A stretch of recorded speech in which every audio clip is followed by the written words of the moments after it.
I'd like to say that we are very blessed today. We have a tremendous show. It's the golden days of yesteryear radio troupe, Pam and Ben Dooley and company. I'd like now to introduce Mr. Ben Dooley, but I want to say first, we are going to have a hot chocolate reception with cookies out in the lounge right after the show. So come on over, all right? Thank you, Pam, Ben. All right. Welcome, everyone. Ladies and gentlemen, welcome to those thrilling days of yesteryear. A live recreation of your favorite radio shows from the golden age of radio. Well, it's Christmas time again, and every year we've brought you wonderful shows with a holiday message. It's either been a classic Christmas movie or some of our favorite radio characters and their crazy Yuletide antics, and even sweet stories for the whole family. But this is the first time that we've really brought something to life with such a pure and powerful message. Let's Pretend was a children's show that reenacted such well-known stories as Cinderella, The Emperor's New Clothes, and even the classic poem, "'Twas the Night Before Christmas."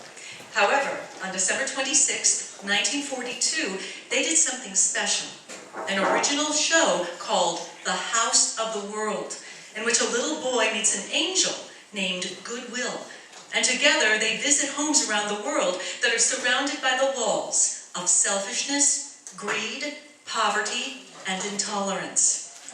We see the people inside living their narrow lives, consumed by fear, oblivious to the people around them who are needing love and help and support and kindness. One by one, their lives are transformed, so that Christmas can once again live in their hearts and in their homes. Amazingly enough, almost to the day, 10 years later, the Cavalcade of America brought their own Christmas story to the air. This program was typically known for their recreations and stories of historical events in American history that showed courage, initiative, and achievement, and the human spirit's triumph against all odds. Barbed Wire Christmas is one such show. It's the true story of American soldiers in a German POW camp during World War II. Morale is low, hope is all but extinct, and Christmas time is approaching. The men decide that no matter how bad their situation is, they want to have a Yuletide Mass. Soon the entire camp gets excited. Hope returns as they plan and create and look forward to the big day. But, well, let's just say things don't go exactly as planned. What's amazing is that even though they are 60 and 70 years old, these two stories remind us of what Christmas and the holidays are really all about.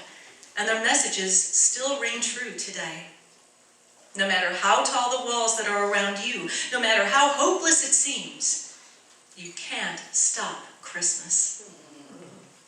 And we will perform these two shows for you just as they aired, with sound effects, music, and plenty of holiday spirit. While you are listening, you might pretend you are one of those who had the fortune of being in the live studio audience as they watch their favorite performers do their thing. Or perhaps you might wish to sit back, close your eyes, and imagine you are sitting in your living room in front of the old Philco radio, anxiously awaiting your favorite show to begin. So join us as we take you back to those thrilling days of yesteryear.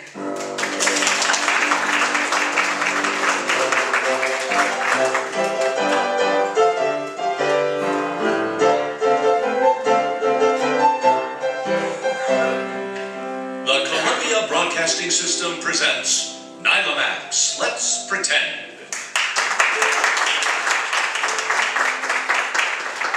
By popular demand, once more the Columbia Christmas Caravan brings you Nylomax's original story, The House of the World. The lights are lowered. The cathedral bells toll their evening song. And our story begins.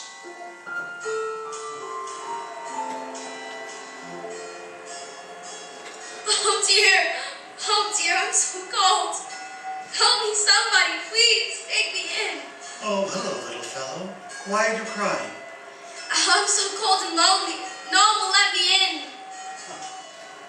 Where did you come from?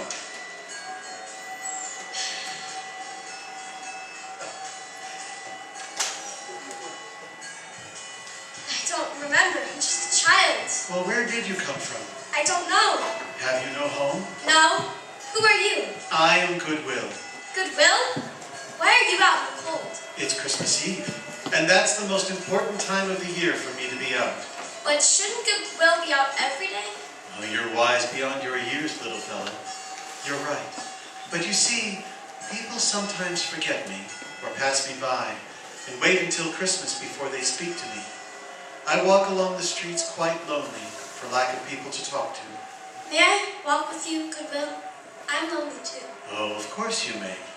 Hey, keep close to me, and perhaps I can keep you warm. Where are we, Goodwill? What is this great big place we're standing in front of? This is the house of the world, little friend. The house of the world? Yes, it holds all the people. But it's built so strangely, all different angles and levels. It is indeed. Let me tell you why. It's because all the people who have built this house see things in different ways. They all have different ideas of what a house of the world should be. So each one builds his own. But shouldn't it be all one big Well, it house? should indeed, child. Only people lose track of that sometimes. But how can they see out? The walls are so high and the windows. Where are they? Well, that's the trouble. You see, they've built the walls so high, there's no room for the windows. But tonight Santa Claus is due. How can he get into a place like this? He can't. That's why I was waiting here. I want to tell him he might as well move on. There's no place for Santa here. Oh, but somewhere in there will be people who will be so disappointed. Can't you talk to them, Goodwill? Can you tell them to put in the windows so that there can be light? I doubt if they will listen to me. Some of them will, of course.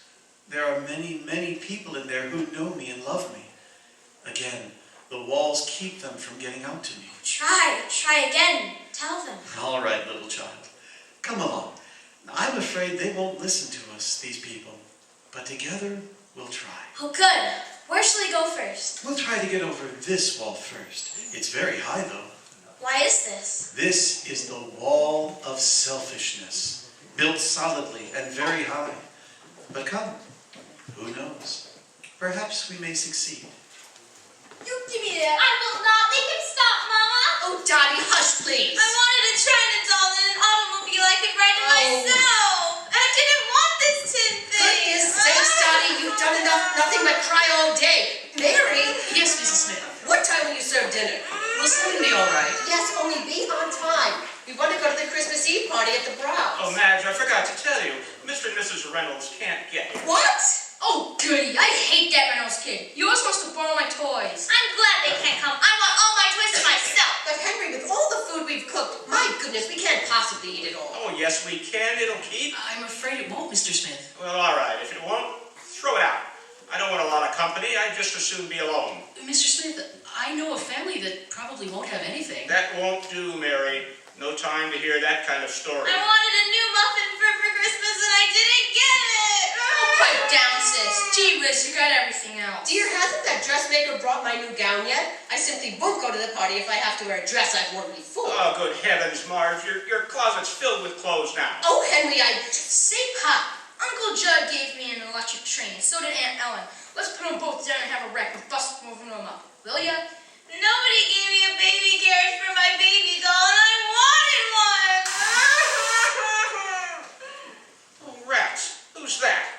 Mary, if that's a beggar, shut the door in his face. If it's the Reynolds kids, they can't play with my toys. it may be the dressmaker. Let her in, Mary. Yes, ma'am. Good evening. Well, who are you? I'm Goodwill. Don't you remember me? Goodwill? Well, why do you disturb us now? Who's that with you? This is a little child. We thought you might let us warm ourselves for a moment. May we? Oh, the child's feet are dirty. Here, don't track the carpet, child. Stay where you are. Don't touch my toys. Stay away from my playthings. Oh, that food smells good, doesn't it, Goodwill? Goodwill. Seems to me I have met you before. Why, yes. You used to know me very well. That was before you were successful. I haven't seen much of you in the last few years. I don't ever remember meeting you. Oh, but you have. At college. I met you the day you helped a girl finish out the term by cutting your own allowance and giving her clothes and books. Oh, yes. Yes, I I remember. But where were you, Goodwill? I was the recorder. I remember the girl's happy face, and yours too. Oh, what a lovely drum. Is it yours? Yeah, and don't you touch it either. You know, I can hardly remember. And yet, it seems to me I must have known you very well. I'm glad to see you now. I feel that way too. As if I've met a very old and dear friend. Well, I don't. I think that child is funny looking in those old clothes. Ted, why don't you give him one of those 3 mufflers you got for Christmas? He's cold. I don't care if he is. Obey your mother, Ted. And Dottie, you have some mittens there. Give him a pair. Share with him. No, I don't wanna. Oh, come, dear. Both of you have more than enough. Goodwill has just reminded me of one of the happiest moments of my life, when I shared with someone who needed it. Oh, Dottie, make this little fellow happy, and your Christmas will be so much happier for doing it. Oh, what's that? Sounds like the walls are falling. What's happening? But heavens, the wall is falling down.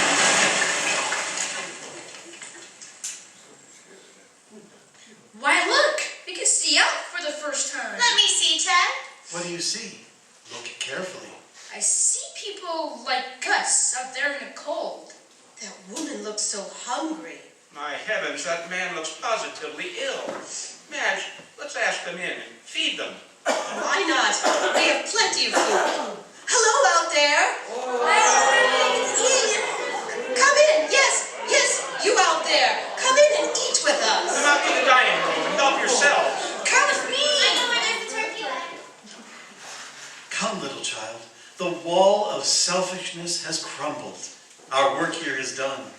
Let's visit another apartment in this house of the world. Oh, yes, let's. They did listen, Goodwill.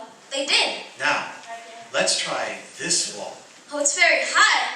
What wall is this? This is the wall of greed. Greed. Shall we try to climb it? Oh, yes, it is very high. But let's try. Come along then. I'll help you.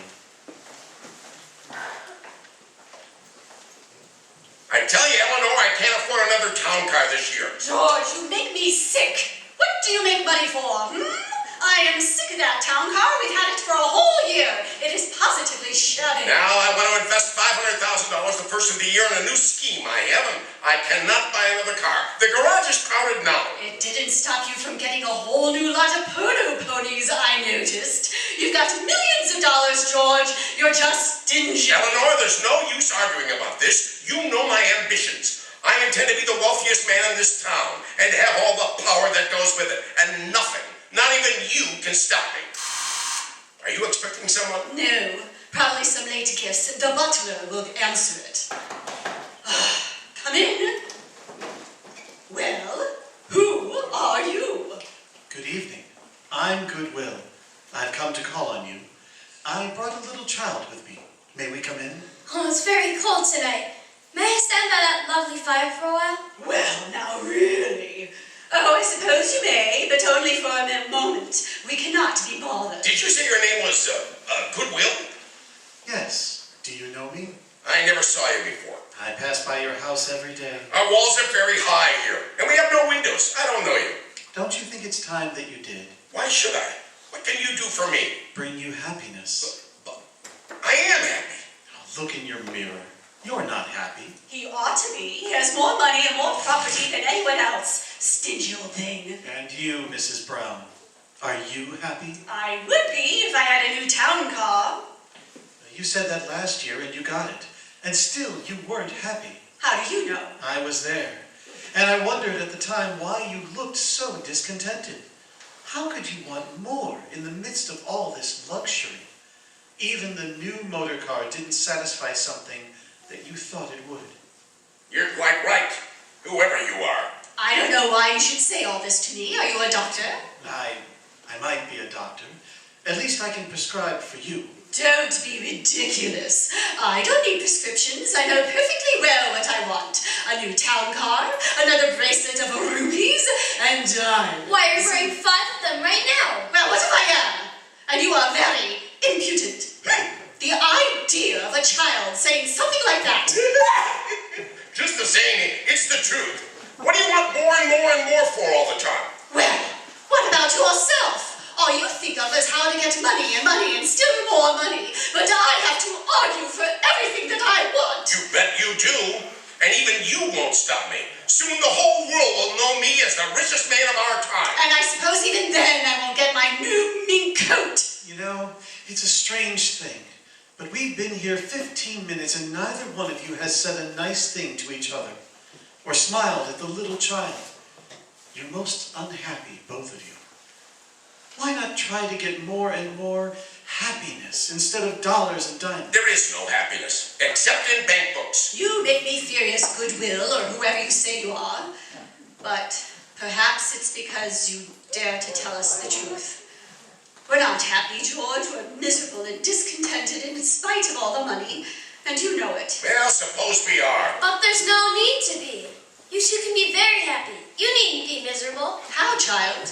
Why, at least you're in a position to help so many people, to bring joy to your fellow man. What fellow man? On the other side of the wall. But we don't know them. We can't see out. George, who's next door to us? Perhaps they might be interesting. Yes, well, maybe they have something we'd like to have. Oh, stupid man. How thick you've built this wall of greed. No wonder you have no friends or neighbors. That's the truth, George. Oh, is that so? Listen, I built this wall to suit myself, and it's good and solid, see? Look, George, the wall is cracking. The wall is falling down.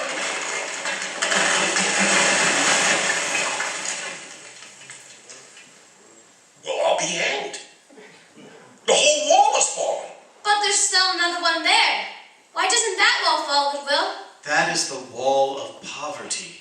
Greed built it, and while greed lasts, so will poverty.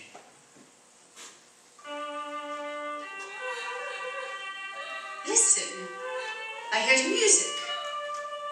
A violin. I hear a child crying. Well, that's darned annoying. Hey, you noisy brat! Stop that racket! You're disturbing us! Stop it, I say! Look, there's a crack in the wall.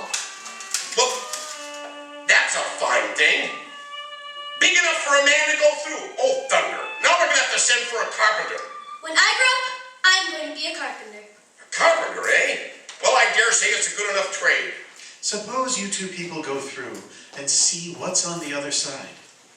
Come on, George, let's see. Help me over. All right. Help me, George. Here, God, I am. Oh. All right. Well, what on earth is this? Oh, how cold it is, how barren. May we come in, please? Oh, certainly. My apologies, madame. You see, we were not expecting guests. Well, I'll be hanged. This is terrible. Who lives here? Who are you? My name is Antoine, monsieur. You didn't know that there was a wall of poverty, did you, Mrs. Brown? You've never realized how it could keep people from doing all the things you take for granted, did you? No, I didn't realize poverty meant all this. You say your name is Antoine? You play beautifully. Thank you, madame. Why in heaven's name do you keep it so cold in here? What's this child crying for? And why don't you ask us to sit down?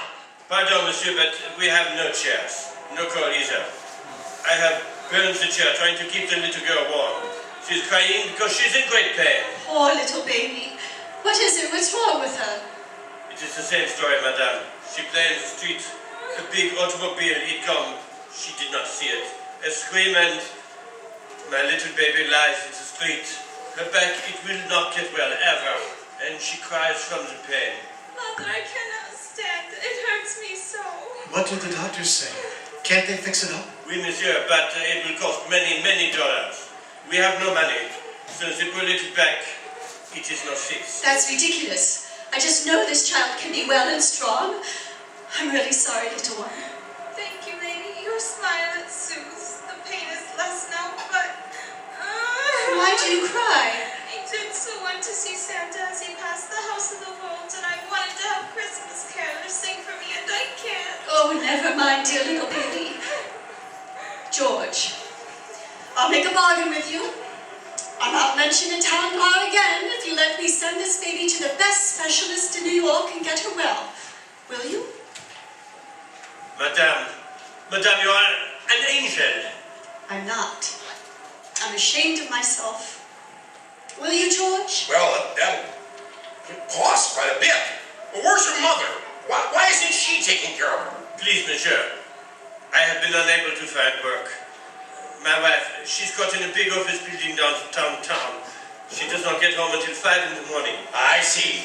What is your work? Just now, anything. I am a violinist. I have played all over the world. I was playing my last musical on this, my beloved violin. Then I am taking it to sell. Oh, you can't get much for it. It looks pretty weather-beaten to me. It is old and very precious, monsieur. It was presented to me by the king himself, you see. His name and mine on the back. Yes. Oh, you mustn't have to sell it. George, dear, let's think of somebody else for once in our lives. Let's bring some joy and happiness to this family. Oh, won't you, dear? Come on, say you will. Why, Eleanor, what's happened to you? You're beautiful.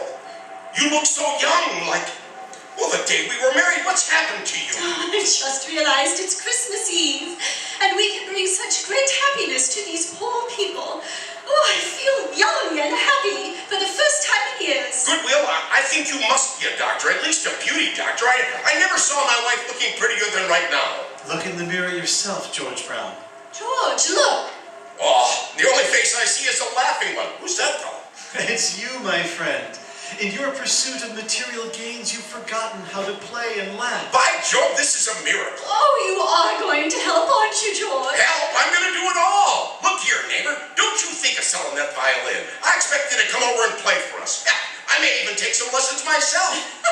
And this little girl here, tomorrow the best specialist in town will come to see her, and we'll get her all fixed up. Why, bless my soul, baby. We won't let you suffer another minute. No, sirree. And I can see Santa and hear the Christmas carols, and my mother won't have to scrub floors anymore. All that and more, baby dear. And your mother and your daddy will be taken care of as long as they need it, won't they, George? You bet your life. We've got enough for all of us. My gosh, I've never felt so good in my whole life. That wall, it's breaking too. George, get the baby. Hold on. Hurry, Antoine. We'll take him over to our house. Wait. I got her. Come on. Look, the wall of poverty's fallen. Little child, 3 walls have fallen. First selfishness, then greed, and now poverty. But there's still one more we must try to conquer. What is the 4th wall of this house of the world? The wall of intolerance. Then come. The others have listened to us, Goodwill. Let's talk to the people who have built intolerance. Goodwill, you're going to join us at the party, aren't you? Oh, yes. Oh, yes. Thank you. In just a little while. I must meet someone outside of the walls of this house. We'll stop on our return. See that you do. Come, Goodwill. Here's our wall. Over we go. There now, Mrs. Jones. I'm quite sure you're better. Oh, I don't think so, Doc Rosenstein. I'm still so weak. But you won't even try to walk, my dear Mrs. Jones. Now, how long have you been in that wheelchair? It's 2 years this next spring, isn't it, Tom? Well, that's right, dear. Do you think she's getting any stronger, Dr. Rosenstein? I think so. Have you tried to walk? Why, no, Doctor. Why, I don't dare. Is my pulse stronger, do you think? It seems so faint to me. Oh, forget your pulse, dear. Try to think of getting well instead. Oh, Tom, you don't understand. Does he, Doctor? Well, maybe your husband puts it bluntly, but my dear, let me do the worrying about your pulse. Now you keep your mind on cheerful things. That's so easy to say. Yes, I know. But, dear little lady, you must help us to help you. And that's a good way to start. Dr. Rosenstein, yesterday my heart acted so queerly, and it pains me too. You don't think I have any heart ailment, do you? My grandfather died of heart trouble. Yes, and so did mine. But my heart is fit as a fiddle, and so is yours. And you don't think this headache is from my stomach? It's been terribly upset for days, you know. No, my dear. You said yourself you read a whole book through yesterday. Your eyes are just tired, that's all. Now, you forget all those unhealthy thoughts, and just to please me, try to walk. Take one step today, 2 tomorrow, but only try. Only don't worry so much. Relax and rest. I'll drop in tomorrow. Good night and Merry Christmas to you. Merry Christmas to you, Doctor. Good night. Tom, I think they'll change doctors. Rosenstein doesn't understand my pain. Well, I think he does, dear. Tom, put down that paper and listen to me. He doesn't understand. And besides, well, I don't like him. Why? Because he worships differently? Well, that's one thing. After all, they spend a great deal of time and money on our church, and I think everybody in this community should attend it. Even if they found comfort in their own idea of spiritual health in some other way? Certainly. If we find it here, Rosenstein should too. We're traveling different roads, Louise. Since the goal is the same, what difference does it make on which highway we reach it? I don't agree with you. And another thing, Mrs. Thompson was telling me the other day that he sends out most everything he makes to his people in Europe. Well, good grief. What's wrong with that? Certainly we'd be the first to try to look after our own people. Or should be. Now, Tom, don't get me excited. You know I can't stand it. Oh, all right, Louise, all right. But you started it. Oh, rats. Tom, what's wrong with you? You're nervous as a cat. I'm tired. What's it all about? Tired of your job? Everything. Year in and year out, the same dull, drab existence. Why, Tom, you talk like an old man. I feel like one. Oh, and that reminds me. When Mrs. Porter called on me yesterday, she was shocked at my appearance. I could tell by the way she acted. Do you think I look old, Tom? Oh, of course not, dear. You do too. You're just trying to make me feel good. I look all thin and haggard and wrinkled. I think I must be anemic. Oh, Louise, can you think of something else besides your make-believes, aches, and pains for a while? Why, Tom Jones, you've never spoken to me like that before. You don't love me anymore. Oh, I do, Louise. Of course I do. No, you don't. Here I am, sick and helpless in a wheelchair, and now you've turned on me. Oh, I think you're absolutely harmless. Oh, I wish I were dead. Oh, my heart! I think I'm going to faint. Who's that? Oh, now quiet down, Louise, and I'll see. Good evening. Good evening. May we come in?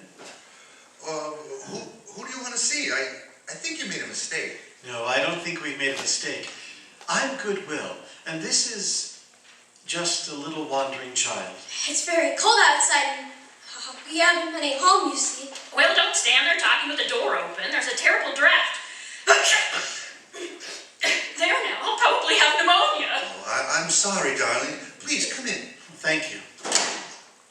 Oh, you say you're Goodwill. I've seen you before, haven't I? Yes. We usually speak on the street as we pass. Sometimes you don't see me. This fire feels good. Why, you should have warm clothes. Tom, isn't he a sweet little fellow? Such a spiritual face. Yes. And, you say your name is Goodwill? I've heard of you. Now, who was it that was telling me? Well, if you let me, we can be very good friends, I'm sure. Shall we? Sit down. We need a good friend. They're all too rare these day and age. Well, what's the matter with this day and age? It's all right. It's only the people in this big house of the world that are wrong. Well, lots you know about what they have to face. Oh, but I do. Take yourself, for instance. What about me? Well, you wanted to be a portrait painter, didn't you? Well, I don't know how you know that, but I did. But look at me. A second-rate lawyer because my father and grandfather were lawyers. Well, it makes me sick. If you went to painting in the same spirit, you wouldn't even be a second-rate artist. Why not? Because you spent your time grumbling over what you wanted to be instead of making good at the job you had. Now, just a minute, Do you think you're the only one who didn't get the job he wanted? Well, Do you think people want to be blind or deaf or crippled? Well, no. But look at what some of them have done. Blind Milton, deaf Beethoven, Helen Keller.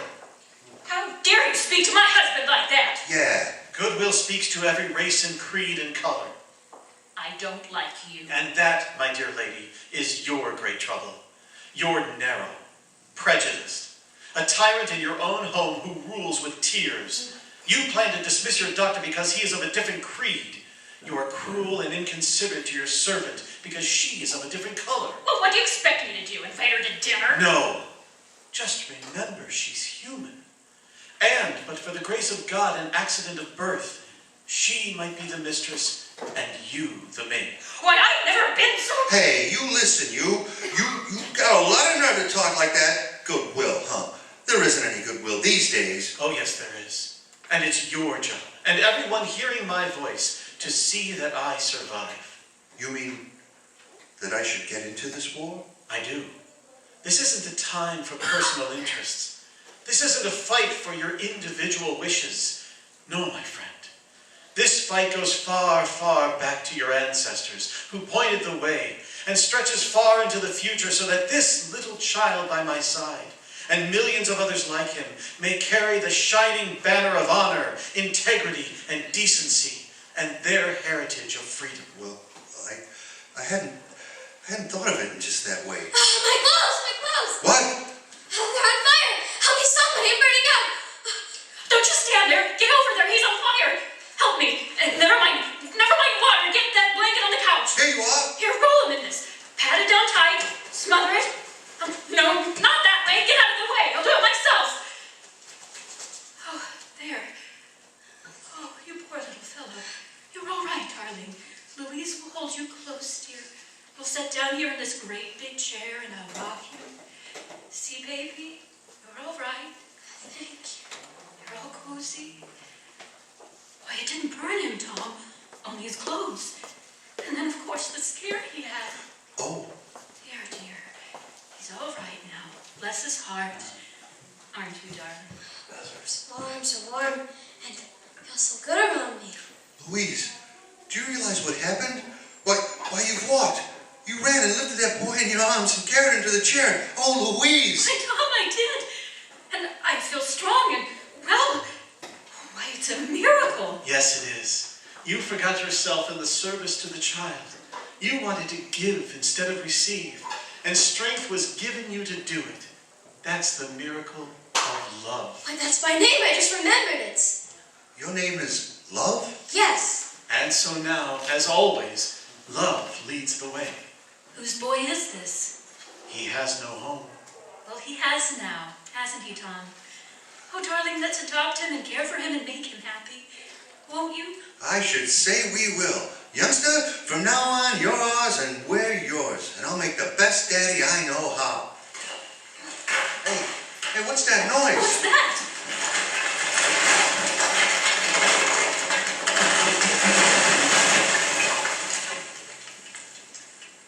Why, it's the wall. It crumbled to the ground. The fourth wall. Look, Goodwill. The wall of intolerance has crumbled. Hey, what's that sound? Listen. Oh, it's Santa. Up the walls of the house. Can you get in? All the walls are down, love. Listen. Hey, Dancer, come, Prancer, and Dunter and Blitzen. Oh, hello there, everybody. Come in. Well, my goodness. It's the first time I've ever been able to get in this house of the world. And now I can ride right through. Come on, you folks in the house of the world, join in the song. Goodwill, bring them all together. Merry Christmas and Happy New Year to everyone.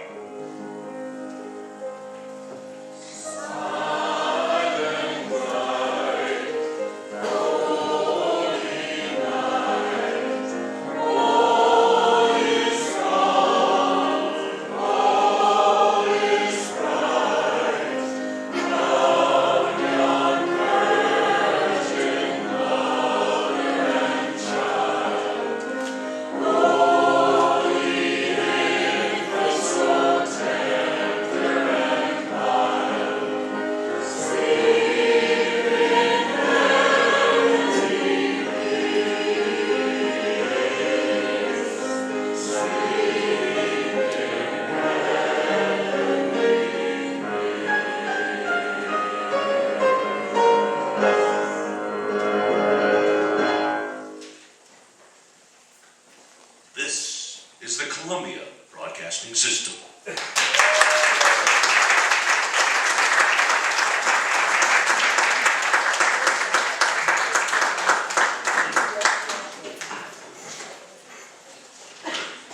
Now we have a little song that feels appropriate after the last show that we just saw.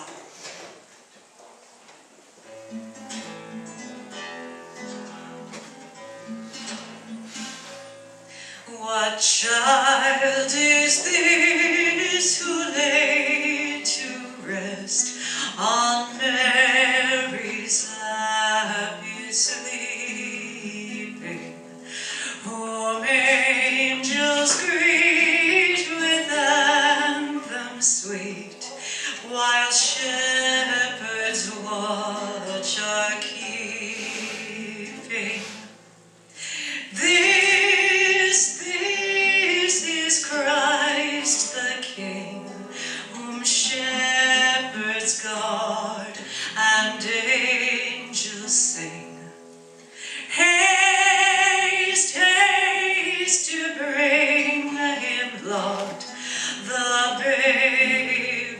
Son of Mary.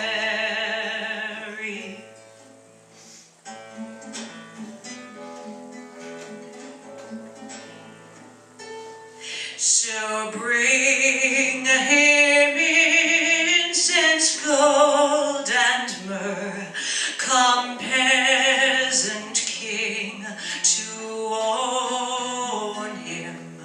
The King of Kings salvation brings.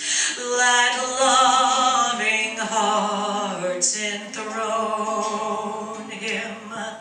Raise, raise a song on high.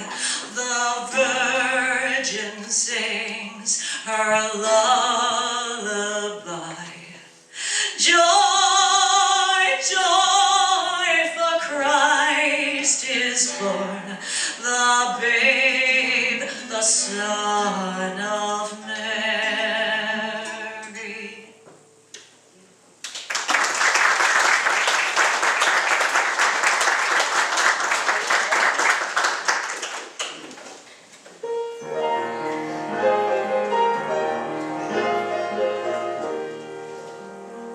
The DuPont Company of Wilmington, Delaware, makers of better things for better living through chemistry, presents The Cavalcade of America. Our play is Barbed Wire Christmas, based on the true experiences of GIs in a German prisoner of war camp. Our star, Edmund O'Brien.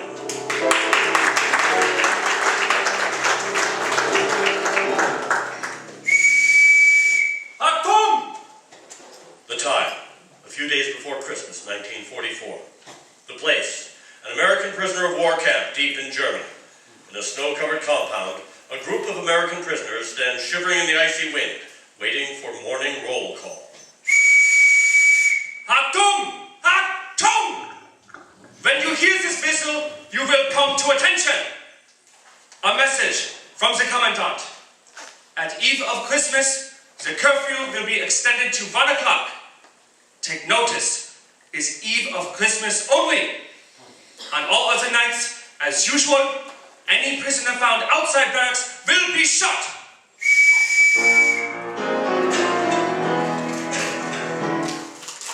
This is the story of that Christmas Eve.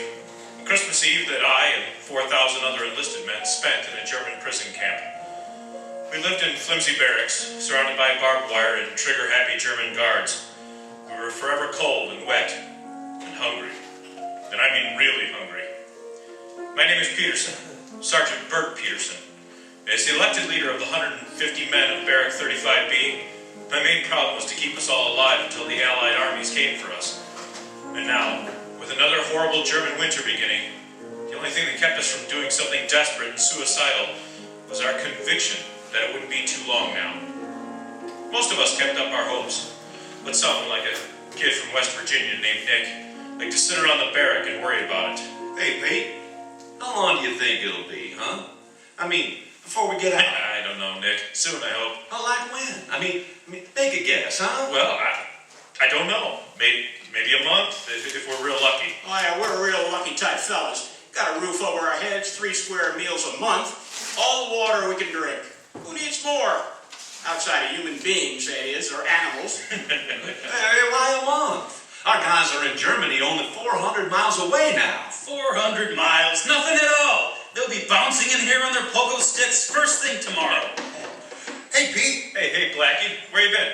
Over at the chaplain's office. Hey, you know, we're all going to have a midnight mass Christmas Eve in the chapel. Ain't that charming now? What do you mean, we're all? I mean the whole camp. Anybody who wants to come. Well, that's better, because frankly, I couldn't be less interested. Yeah, we know. Hey, Milstein. Yeah. Father Moran wants to know if you'll sing at the service. Me? Hey, Sure. Pete. Why not? Hey, Pete, did you hear the BBC News this morning? No, I didn't, Miller. Why? Well, this Jerry Garber's talking outside just now, and he said that the Americans and the British are retreating like crazy back into Belgium. And the war was just starting, and he said that we'd be here for years yet. They're always yakking like that. You really believe that stuff? I don't know, it's just what I heard is all. Well, we can check it tonight on the radio, but it sounds phony to me. It better be, because I ain't staying here another winter. Oh, you're not, huh? No, I'm not, my friend. I had plenty last winter, more than plenty, and I ain't taking it again. So, What you got in mind, Nick? Well, there's 4,000 of us, ain't there? 4,000 against a handful of krauts. Nick, you ever heard about Luft 3? Our guys tried a mass break there, remember? And they got mowed down like so much hay. Not one man got out. Not one. So they didn't plan right, that's all. All I know is, if that stuff about the Jerry's counterattacking is on the level, I ain't staying here. And brother, I won't be the only one. Believe me that. I believed him all right.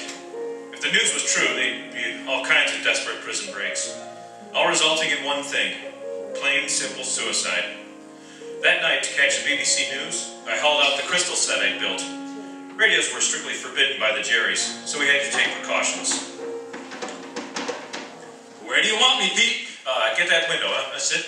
Okay. Hud, you get by the door and sing out if you hear anything. Right. And loud, because I can't hear so good with these earphones on. Okay, all clear here. Nobody's coming. All right, now keep it quiet, huh?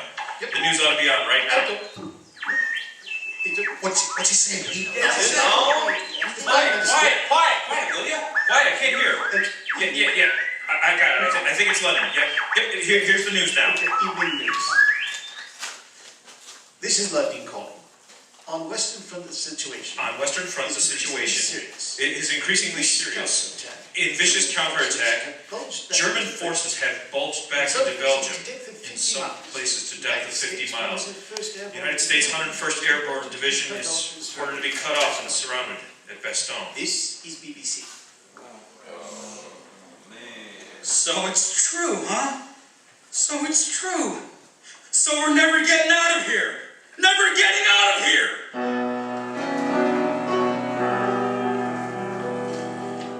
Yes, it seemed to be true, all right. Very little was said that night after the news. The light went out at 9 as usual, and as we crawled into our sacks, no one slept. Each man I knew was lying there, thinking, brooding, planning, slowly building himself up to a state of suicidal depression. As barrack leader, it was my job to get their minds busy with something else. But what? Finally, long after midnight, I thought of something. And in the morning, first thing after roll call, I called a barrack meeting. All right, you guys, simmer down, huh? Hey, simmer down. Now, the purpose of this meeting, well, it's not very long until Christmas. Well, we haven't done anything about it. What? The Yuletide season upon us so soon? Gracious me, how time doth fly. Christmas? In this place? Who cares? I do, Nick, for one. You would. Okay, so I'm a sentimental fool, but I had some kind of Christmas tree, for instance, every year of my life, and some kind of Christmas dinner. And I'm going to have them this year. Jerry's or no Jerry's? Count me in, Pete. Me too. Okay, Blackie. And the name's Milstein. And I still think it's a good idea. Attaboy, Sid. Like I said, I still don't care. Shut up, will ya? What do you got in mind, Pete? Well, like a Christmas tree for one, and decorations, and some kind of special dinner. And we could put on a show, and later there'll be midnight mass for whoever wants to go. Goody. Will you shut up with that stuff? You want to go to your mass, you go to your mass. This here's a free country. That's a joke, son? It just slipped out, Sid. Forget it.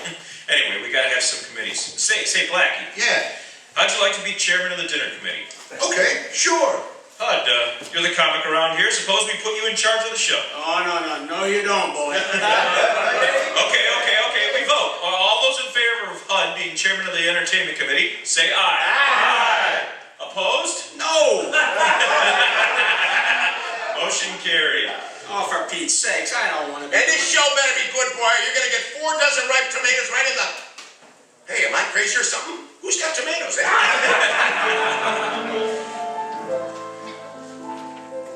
And so began what I came to think of as Operation Christmas. And it started to work. In each of us, memories of wonderful Christmases long past were stirred into life. And strangely, each of us began to think of Christmas as his own personal possession, to be recreated here in this dismal place, down to the last minute detail. There were even a few arguments. A star? On top of the tree? How come? Certainly a star. What else, for Pete's sakes? Well, an angel, you dope. You gotta gotta have an angel on the tree. An angel? You crazy or something? You always have a star. The Star of Bethlehem. What's the matter with you? You don't even know what Christmas is about? Sure I know what Christmas is about. Look, didn't this angel come to the shepherds out in the field and tell them that Jesus was born and where to find him? Yeah. Okay. That's why you always have an angel on top.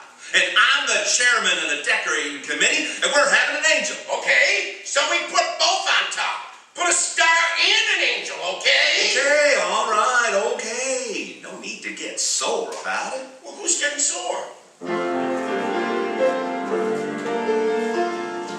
Yes, there were arguments, but behind them all was a deep common concern, a common spirit, the spirit of Christmas. And as Christmas Eve drew near, our tensions and worries were forgotten in our preparations for the party. All right, now a report from the dinner committee, Blackie. Right. Well, this is what we got worked out, fellas. Each guy puts in 2 squares of K-rations and 1 square D-bar, and then you get some prunes, liver paste, depending on what he's got, and I'm gonna make cake out of what some people commonly refer to as ingredients, being namely some sodium bicarb tablets. Oh, thank you, Fanny Farmer. Yes, everything was going fine, and then the worst happened. It was the morning of Christmas Eve.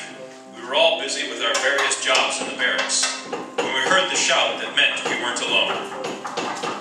Is it Jerry in the house? Jerry in the house? Jerry in the house. Here, hey, what's on your mind? A message from the commandant. Tonight, it will be forbidden to have the midnight mass. Quiet! What do you mean forbidden? The 1 o'clock coffee will still be allowed, but the mass is forbidden. Wait, just a minute, fellas. Just a minute. Why not? Why no mass? I do not make the orders, Sergeant. All I know is the mass is forbidden. Verboten. Das ist alles. Schnell! What's the matter with the mass? Have they gone crazy? What's the matter with the mass? I don't know. They've always got some stupid reason. How do you like that? I don't, not a bit. You know, I got a notion to go anyways. Yeah, they want trouble? We'll give them trouble. What are you yakking about, Hud? You weren't going anyway. All right, so I never had use for that religious stuff. But to me, having a mass not to go to is just as big as you having a mass to go to. Try it again in English. Maybe it's more like this, Blackie. You're a Catholic, and I'm a Jew. But we've only got one chaplain here, and, well, he happens to be Catholic. So we've got to sort of spread him around, so to speak. When he talks about God, I think of my God, and Pete here thinks of his, and Hud here thinks of his. Assuming he's got one. Sure, I got one. What do you think? I'm some kind of atheist or something? You one more crack out of you. Nobody said that, Hud. Nobody said that. Now let's simmer down, huh? Well, I'm going over to the chapel tonight, and I'd like to see the Jerry or anybody else who's going to stop me. Me too, I'm going too. They'll kill you. They'll kill all of you. They wouldn't dare. What difference does it make, for Pete's sake? Who's gonna live here anyway? I promised to sing, Pete, and I'm singing. So we're all gone, Pete, whether you like it or not. What are you going to do about it, boy? Do about it? I don't know, Hud. I frankly don't know.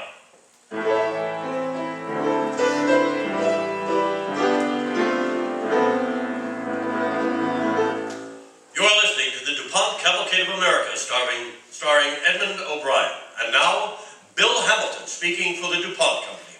Did you know that alert American manufacturers have found more than 5,000 different uses for DuPont cellophane? You'll see some of these uses during the holiday season. Stores are offering fruitcakes, candies, tobacco, and many other gifts wrapped in cellophane. And you can add glamour to the gifts you wrap at home with sheets of sparkling cellophane and colorful cellophane tapes and ribbons. Many Christmas decorations are made of a special flame-resistant cellophane, such things as wreaths, bells, garlands, and streamers. All of these things that add gaiety and color to your holiday came about because research and development found an answer to the need for a better packaging material. Cellophane, one of DuPont's better things for better living through chemistry. Now we return to our cavalcade play, Barbed Wire Christmas, starring Edmund O'Brien.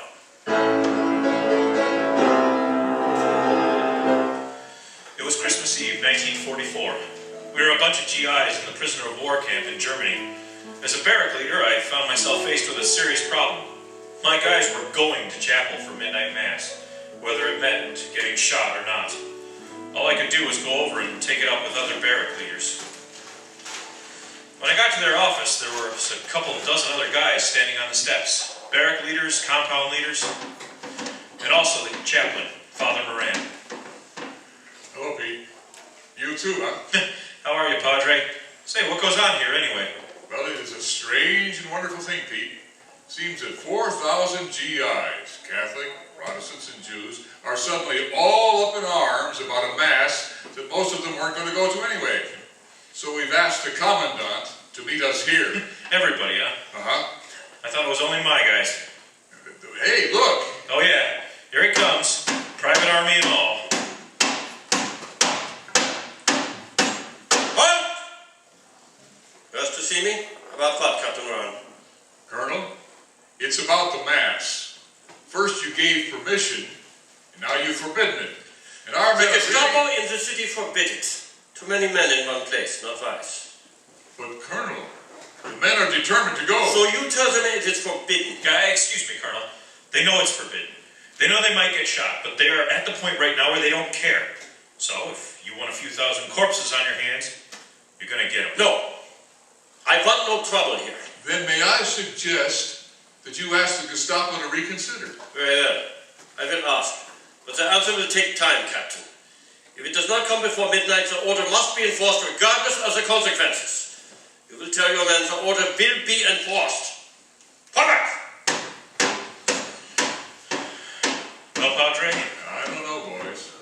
We could call off the service, just close up the chapel, but if the men show up anyway, I think I'd better be there to head off trouble. You know, I just can't get over it. I mean, what crazy, contrary, unreasonable, stubborn, and still profoundly wonderful characters Americans can be. I can't get over it.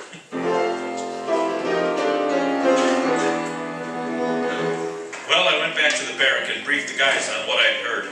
They listened and nodded and said nothing. They hadn't changed their minds about going to the mass. They just didn't want to argue about it. Barrack 35B was really something to see that night. Nick and Miller had built us a beautiful tree made out of branches fastened to a broomstick handle. It was decorated with garlands of white tissue, scraps of colored paper, and spirals of tin from our powdered milk cans. And on the very top, there was an angel, carved from soap, fastened to a cardboard star. Yeah, it was really something to see. Dinner time came and still no word from the commandant. We had a fine Christmas Eve dinner that night. The Spam was fried just right and the potatoes were boiled to perfection. For dessert, we each had 3 stewed prunes and a slice of Blackie's specially baked cake. Pretty good too, whatever he made it out of. And then came the long-awaited show. We had all kinds of acts, but one I remember especially was Nick, because he sang of home. On top of old Smoky, all covered with snow, I lost my true lover from courting too slow. On top of old Smoky, I went there to weep, for a false-hearted lover is worse than a thief.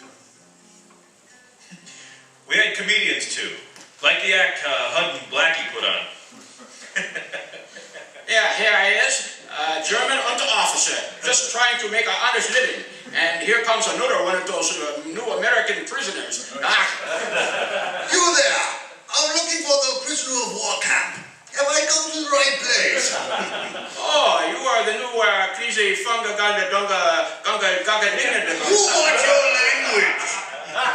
It so happens I know every word of the Geneva Convention. Watson!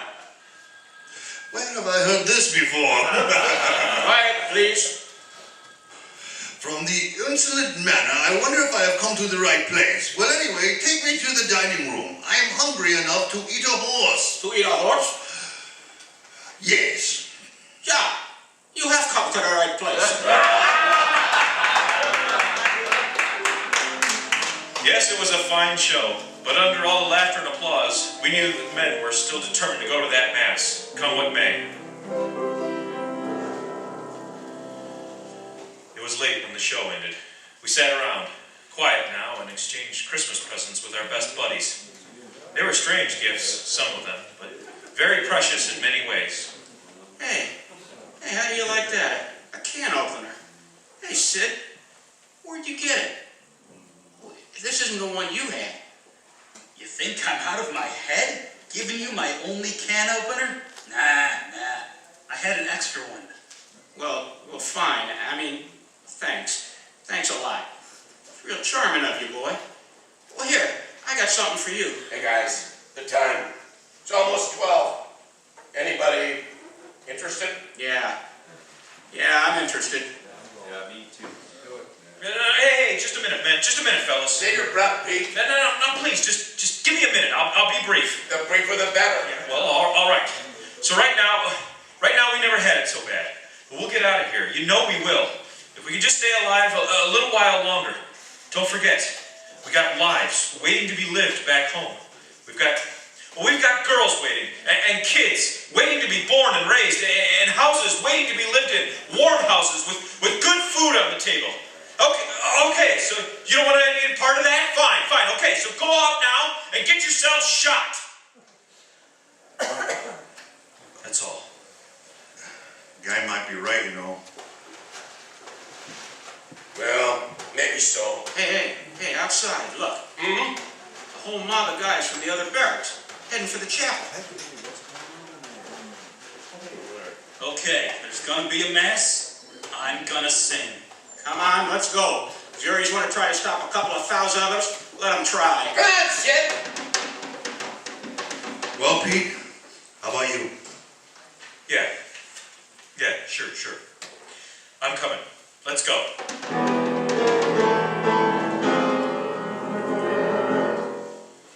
The chapel was already jammed when we got there. There wasn't room for those of us who came after us.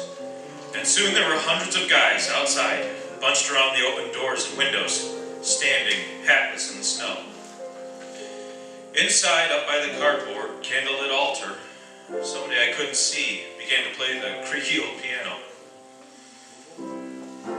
The faces around me were tight with determination and anxiety. Where were the Jerrys? Why hadn't we run into any on our way to chapel? Obviously they were laying low, but why? We didn't know. We were tense and afraid. Whatever Father Moran felt during that midnight mass, it didn't show. For him, the Jerrys and their barbed wire no longer existed. It was Christmas, and he was honoring the Prince of Peace.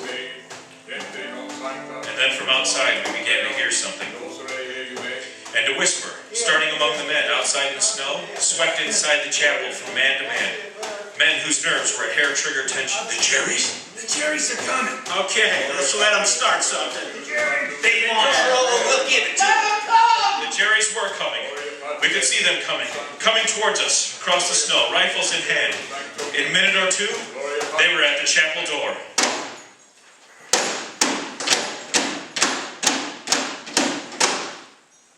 We held our breath and waited.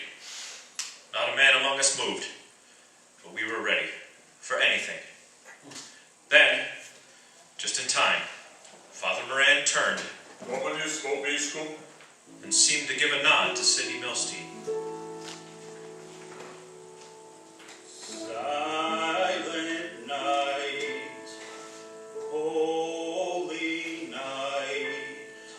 As Sid sang that age-old hymn, the Jerrys forced their way into the chapel. And, overcrowded as it was, gradually our prison place of worship was filled with our guards and captors. I knew that one of them was right behind me, but I didn't dare turn around.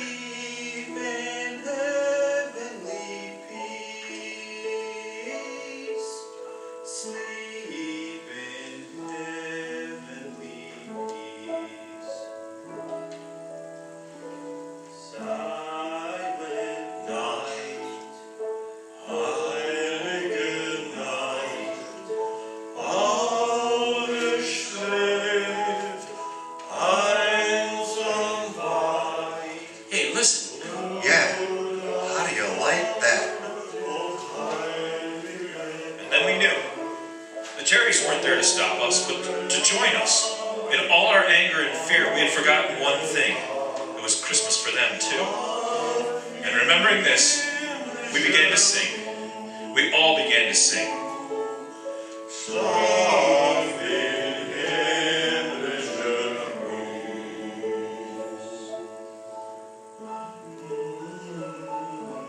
The sky seemed wonderfully clear that night as we walked back to our barracks. The stars strangely bright. We didn't have to talk because each man's thoughts were alike. We knew now that the words we'd heard for so long were really true. That Christmas isn't only an anniversary, but a universal spirit of brotherhood, of peace, and goodwill. And in realizing these things, we lost our fear. We knew somehow that it wouldn't be long, that we would soon be free, that we'd soon be home.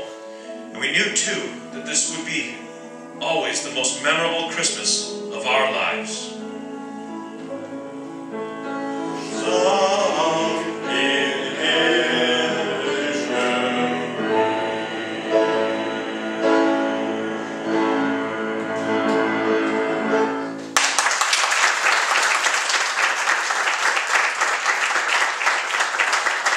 Our thanks to Edmund O'Brien and the Cavalcade Players. Tonight's true story, Barbed Wire Christmas, was written by Werner Law in collaboration with David Gerber and was based on Mr. Gerber's personal experiences in the German prison camp. Original music for tonight's DuPont Cavalcade was composed by Arden Cornwell, conducted by Donald Voorhees. The program was directed by John Zola. With our star, Edmund O'Brien, you heard Gary Wahlberg, George Petty, Bill Zuckert, Ross Martin, Harry Jackson, Ed Jerome, Tonio Silbert, Kermit Murdoch, Dan Ocko, and Nelson Olmsted.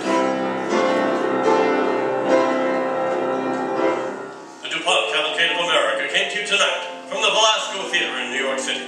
It is sponsored by the DuPont Company of Wilmington, Delaware, makers of better things through better living through chemistry.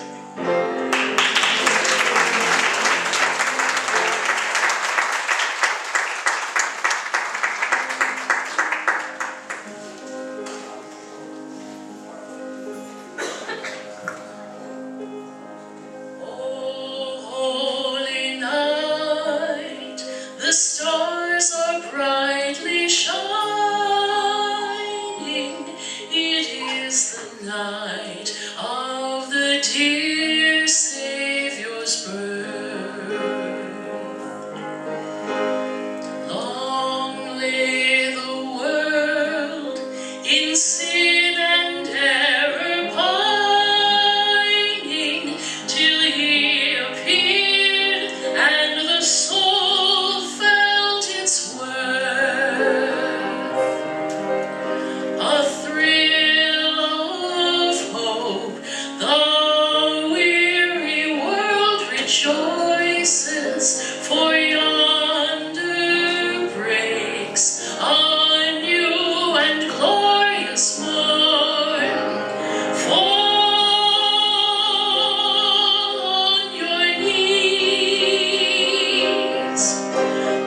hope you've enjoyed our show today. We've got a fantastic show coming up on Sunday, February 16th, as we take a look back at one of the biggest battles ever fought on old-time radio. For over 20 years, the radio was filled with unleashed insults, catapulted quips, and slung slings and arrows as two comedy kingpins faced off in a battle of the century. On Sunday, February 16th, we will bring to you two of the best episodes of the classic Jack Benny, Fred Allen feud. And be sure to check out our website at www.ttdyradio.com for the latest updates and show information. And now, the cast of those thrilling days of yesteryear.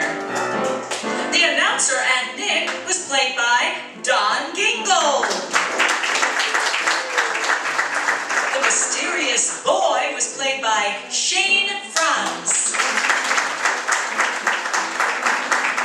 The roles of Goodwill, BBC radio announcer, and DuPont announcer were played by Ben Dooley.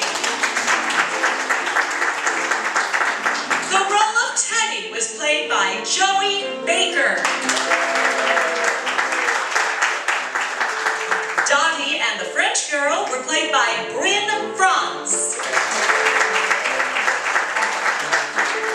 Henry and Hud were both played by Marty Dean. And the role of Mother was played by Teresa Rinalda. Mary and our Oh Holy Night soloist, Val Glowinski. Eleanor was played by Julie Rogers Baker. The roles of George and Miller, and he was also our fantastic guitar player, John Gould.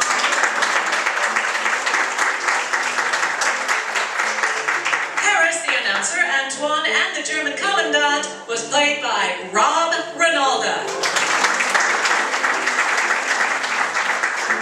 Dr. Rosenstein and the German underofficer were played by newbie to TTDY, Dan Scobie. And the role of Louise was played by Amy Kennedy. Tom and Blackie were played by Tim Baker. And the roles of Santa and Captain Father Moran were played by Rob Lamont.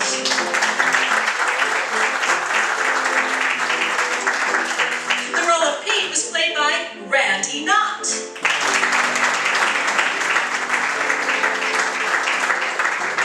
And Sid Milstein was portrayed by Aaron Wolfenson.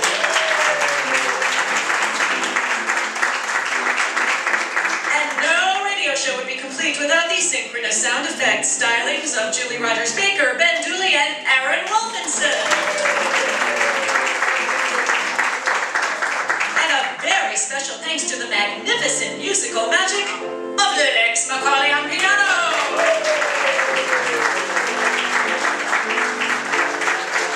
And on behalf of the cast, I'm the director, Pam Turlow.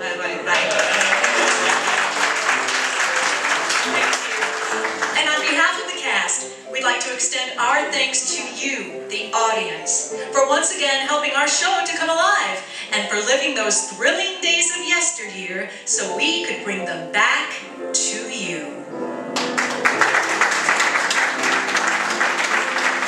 Merry Christmas! Thank you very much. There are refreshments if you leave these doors and go to the right. Well, actually, follow Dizzy. She's waving. She's waving you all on. Merry Christmas, happy holidays, everybody, and thank you for coming out to see our show.